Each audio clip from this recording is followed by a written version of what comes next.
नमस्कार दोस्तों, स्वागत है आपका सफ़रनामा क्लासेस यूट्यूब चैनल में। जैसा कि आप सभी को पता है, आपके एसएससी एमटीएस के जो एग्ज़ाम हैं वो चल रहे हैं और उसी के लिए मैं पिछले 2 महीने से आपको एसएससी एमटीएस के प्रीवियस ईयर का आपका जीएस का प्रैक्टिस सेट है वो चला रहा हूँ। तो आज की प्रैक्टिस सेट में आपको कराऊंगा 5 सितंबर 2023 के फर्स्ट शिफ्ट का ये क्वेश्चन पेपर है और एक क्लास नंबर हमारी 64 है। तो चलिए पहला क्वेश्चन लगाते हैं। रेखी संवेग के मापन की इकाई क्या है? तो इसका जो राइट आंसर है वो हो जाएगा किलोग्राम मीटर प्रति सेकंड। क्या किलोग्राम मीटर प्रति सेकंड। चलिए अगला क्वेश्चन देखते हैं। कुतुब मीनार कहाँ स्थित है? तो आपको पता ही होगा जो कुतुब मीनार की जो लोकेशन है वो कहाँ है। इसमें क्या लिखा है? ये मिस टाइप में हो गया, दिल्ली है। कौन सा है? दिल्ली। ऑप्शन नंबर दूसरा बिल्कुल सही हो जाएगा। और कुतुब मीनार बनाया किसने था? कुतुबुद्दीन ऐबक ने। लेकिन इसकी जो वास्तविक संस्थापक माना जाता है वो इसका जो दामाद था इल्तुतमिश को माना जाता है। चलिए अगला क्वेश्चन देखते हैं। विश्व महिला मुक्केबाजी चैंपियनशिप 2023 में भारत की कितनी महिला मुक्केबाजों ने स्वर्ण पदक जीता? तो 2023 की बात कर रहा हूँ और 1 साल पुराना क्वेश्चन है, कोई ज़्यादा भी नहीं, तो हो सकता आ भी जाए। तो इसका जो राइट आंसर है वो हो जाएगा ऑप्शन नंबर जो है तीसरा दिया, कुल 4। कितने? 4। चलिए अगला क्वेश्चन देखते हैं। 1921 में किसने विश्व भारती नामक प्रसिद्ध शैक्षणिक संस्थान की स्थापना की? तो इसका जो राइट आंसर है वो हो जाएगा रविन्द्रनाथ टैगोर। क्या है इनकी संस्था का नाम? विश्व भारती। और एक और इनकी संस्था थी शांति निकेतन करके, वो कॉलेज था। चलिए अगला क्वेश्चन देखते हैं। विश्व की सबसे बड़ी मूंगा चट्टान जिसे ग्रेट बैरियर रीफ के नाम से जाना जाता है की भौगोलिक स्थिति क्या है? तो इसका जो राइट आंसर है वो हो जाएगा ये ऑस्ट्रेलिया में स्थित है। कहाँ स्थित है? ऑस्ट्रेलिया में। चलिए अगला क्वेश्चन देखते हैं। आर के नारायण डैश के लेखक हैं? तो कौन सी किताब के लेखक हैं आर के नारायण? तो इसका जो राइट आंसर है वो हो जाएगा द गाइड के। किसके? द गाइड के। और इसको उल्टा अगर कर दो के आर नारायण, तो ये भारत के राष्ट्रपति रहे हैं। चलिए अगला क्वेश्चन देखते हैं। मीराबाई चानू को BBC Indian sport women of the year 2022 चुना गया, वह किस खेल से संबंधित हैं? तो इसका जो राइट आंसर है वो हो जाएगा ऑप्शन नंबर जो यहाँ पे कौन सा दिया है, ये देखिए चौथा बार, भारोत्तोलन, वेट लिफ्टिंग बोलते हैं इंग्लिश में से। और ये जो पुरस्कार इनको 2021 और 2022 2 साल लगातार दिया गया। ठीक है। चलिए अगला क्वेश्चन देखते हैं।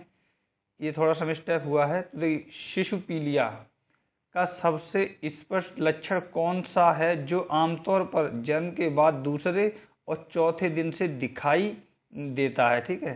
तो इसका जो राइट आंसर है वो हो जाएगा ऑप्शन जो पहला दिया है, आँखों और त्वचा का जो रंग वो पीला पड़ने लगता है, तो ये हो जाता है शिशुपीलिया। चलिए अगला क्वेश्चन देखते हैं। 2016 में पद्म श्री पुरस्कार प्राप्त करता प्रसिद्ध लोक कलाकार गुलाबो सपेरा फिर डैश नृत्य के प्रतिपादक हैं? तो इसका जो राइट आंसर है वो यही देखिए कालबेलिया। और कालबेलिया मैंने आपको कहाँ का बताया था दोस्तों? राजस्थान का। चलिए अगला क्वेश्चन देखते हैं। माइन काफ, ठीक है, तो माइन काफ किस विश्व प्रख्यात शख्सियत की आत्मकथा है? तो इसका जो राइट आंसर है वो हो जाएगा ऑप्शन जो तीसरा दिया है, एडोल्फ हिटलर। कौन? Adolf Hitler. चलिए अगला क्वेश्चन देखते हैं। मशहूर बॉलीवुड अदाकारा हेमा मालिनी एक प्रशिक्षित और डैश करके नर्तकी हैं, तो कौन सा नृत्य में आता है? इसका जो राइट आंसर है वो हो जाएगा भरतनाट्यम। कौन सा? भरतनाट्यम। चलिए अगला क्वेश्चन देखते हैं। भारत में ब्रिटिश शासन के दौरान लॉर्ड कर्जन ने बंगाल के विभाजन की घोषणा किस वर्ष की थी? तो बंगाल विभाजन पूछ रहा है ये। तो इसका जो राइट आंसर हो जाएगा 1905 में। बंगाल विभाजन कब हुआ था? 1905 में। अब पूछा जाए कि कौन से गवर्नर ने बंगाल का जो है वो विभाजन किया था? तो देखिए विभाजन का मतलब होता है किसी भी चीज़ को काट देना। एक पूर्वी बंगाल बना दिया, एक पश्चिम बंगाल बना दिया। ठीक है। तो कर्जन ने बंगाल को काट दिया। कर्जन ने क्या किया? बंगाल को काट दिया। तो आप ऐसे याद रखें, कर्जन ने बंगाल को काटा। चलिए अगला क्वेश्चन देखते हैं। जून 2023 तक हमारे संविधान में कितनी अनुसूचियां थीं? तो इसका जो राइट आंसर है वो हो जाएगा ऑप्शन नंबर जो है 3 दिया, कुल 12 अनुसूचियाँ। चलिए अगला क्वेश्चन देखते हैं। पंजाब राज्य निम्नलिखित में से किस प्राकृतिक संसाधन से समृद्ध है? तो इसका जो राइट आंसर है वो हो जाएगा ऑप्शन जो पहला दिया, उपजाऊ मिट्टी। पंजाब में तो उपजाऊ मिट्टी है, बाद में झारखंड में कोयला वगैरह ये सब निकलता है। चलिए अगला क्वेश्चन देखते हैं। बिहू किस राज्य का लोक नृत्य है? तो बात की है दोस्तों बिहू की, तो ये पता होगा आपको, असम का। कहाँ का? असम का। चलिए अगला क्वेश्चन देखते हैं। निम्नलिखित में से कौन सा भारत में 6 डाक व्यवहार के मार्ग का हिस्सा नहीं है? तो ठीक है, 6 डाक व्यवहार जिसे बोलते हैं मार्ग है ये। तो इसका जो राइट आंसर है वो हो जाएगा ऑप्शन नंबर जो यहाँ पे तीसरा दिया है, मासिक चैनल, ठीक है, मंथली चैनल, ये वाला सही हो जाएगा। चलिए अगला क्वेश्चन देखते हैं। निम्नलिखित में से किस शहर में 2023 SAFF चैंपियनशिप आयोजित की जाएगी? तो हुई है, अभी तो 24 चल रहा है। तो इसका जो राइट आंसर है वो हो जाएगा ऑप्शन में जो पहला दिया, बेंगलुरु। कहाँ पर? बेंगलुरु में। चलिए अगला क्वेश्चन देखते हैं। है किस भारतीय संगीतकार को उसके एल्बम प्लेनेट ड्रम के लिए ग्रैमी पुरस्कार जो है वो दिया गया है या सम्मानित किया गया है? तो इसका जो राइट आंसर है वो हो जाएगा जाकिर हुसैन। ऑप्शन नंबर जो पहला दिया है बिल्कुल सही हो जाएगा। चलिए अगला क्वेश्चन देखते हैं। गरीब कल्याण रोजगार अभियान GKRA 2020 में कितने राज्यों को चयन किया गया था? ठीक है, तो इसका जो राइट आंसर है वो हो जाएगा कुल 6 राज्य। ऑप्शन नंबर चौथा बिल्कुल सही हो जाएगा। चलिए अगला क्वेश्चन देखते हैं।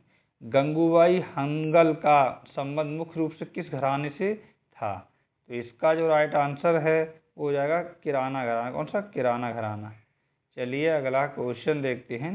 निम्नलिखित में से कौन सा सरकारी बजट में गैर ऋण पूंजी प्राप्त का उदाहरण है?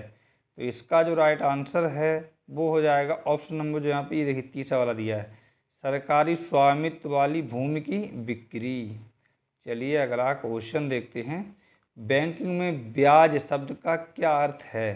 तो इसका जो राइट आंसर है वो हो जाएगा ऑप्शन नंबर जो यहाँ पे कौन सा है, पहला ही वाला दिया है, ऋण या जमा पर अर्जित अतिरिक्त जो धनराशि दी जाती है या ली जाती है उसको ब्याज कहते हैं। एक बात मैं आपको यहाँ बता दूँ, MTS में बैंकिंग के और जो भारत का जैसे जो क्या आता है GDP हो गई, और जो हमारे वित्त मंत्री पेश करते हैं संसद क्या होता है बजट, उसके भी क्वेश्चन आए हैं बहुत डीपली। मतलब आए तो ऐसे छोटे जैसे ब्याज क्या होता है, अब जिसको पता नहीं उसके लिए तो बहुत कठिन हो जाएगा कि भाई क्वेश्चन छोटा है लेकिन उसकी डेफिनेशन पता नहीं है, तो उसके लिए तो कठिन काम हो गया ना। चलिए अगला क्वेश्चन देखते हैं जो कि बहुत बड़ा है। पशुधन के व्यवहार के लिए प्राचीन युग से लोकप्रिय, फिर खाली जगह छोड़ दिए, जो 1 महीने तक चलने वाला कार्यक्रम है, नवंबर के महीने में कार्तिक पूर्णिमा के शुभ अवसर पर हरनाथ मंदिर के पास होता है। तो इसका जो राइट आंसर है दोस्तों वो हो जाएगी, देखिए सोनपुर मेला। और सोनपुर मेला कहाँ लगता है? राजस्थान में लगता है या कहीं और लगता है? चलिए अगला क्वेश्चन देखते हैं। राज्य विधानमंडल में धन विधेयक पेश करने के लिए किसकी पूर्व अनुशंसा की आवश्यकता होती है? तो इसका जो राइट आंसर है वो हो जाएगा राज्यपाल की। किसकी होती है? राज्यपाल की। चलिए अगला क्वेश्चन देखते हैं जो कि बहुत नहीं बहुत ज़्यादा बड़ा है, कथन में है, इसके 4 कथन दिए हैं, उसके बाद जो भी सही है वो आपको बताना पड़ेगा। तो पहले हम क्वेश्चन देखते हैं। विद्युत क्षेत्र की पूर्वोत्थान विवरण क्षेत्र योजना के संबंध में निम्नलिखित में से कौन सा कथन सही है? तो पहले मैं इसके कथन बताऊं या सीधा आंसर बता दूं? तो देखिए मैं सोच रहा हूँ कि पहले इसका आंसर बता दूं। तो इसका जो सही आंसर है वो ये वाला है, दूसरा वाला दिया है, 1, 2 और 4 इसके सही हो जाएंगे, 1, 2 और 4। तो 1, 2, 4 जो सही है वो मैं आपको पढ़ के सुना दूं। तो देखिए पहला वाला है, प्रधानमंत्री ने 2022 में बिजली मंत्रालय की प्रमुख पूर्वोत्थान वितरण क्षेत्र योजना शुरू की, ये वाला सही हो जाएगा। दूसरा है, इस योजना का उद्देश्य वितरण कंपनियों की परिचालन दक्षता और वित्तीय स्वायत्तता में सुधार करना है, ये वाला सही हो जाएगा। और तीसरा वाला नहीं है, चौथा वाला मैं आपको बता देता हूँ। इस योजना के तहत पूरे देश में उपभोक्ताओं को 25 करोड़ स्मार्ट प्रीपेड मीटर उपलब्ध कराने का प्रस्ताव है। तो ये देखिए एक, इस बार कल से बताएं, एक, अरे यार कल चेंज कर लें, 1 और 2 और ये तीसरा, ये वाला जो 3 नंबर का ये वाला नहीं है। तो ये था दोस्तों आपके लिए SSC MTS के प्रीवियस ईयर का क्वेश्चन पेपर। चलिए मिलते हैं नेक्स्ट क्लास में, तब तक आप अपना और अपनी फैमिली का अच्छे से ख्याल रखिए और अपनी एग्जाम अच्छी से तैयारी करते रहें। धन्यवाद दोस्तों।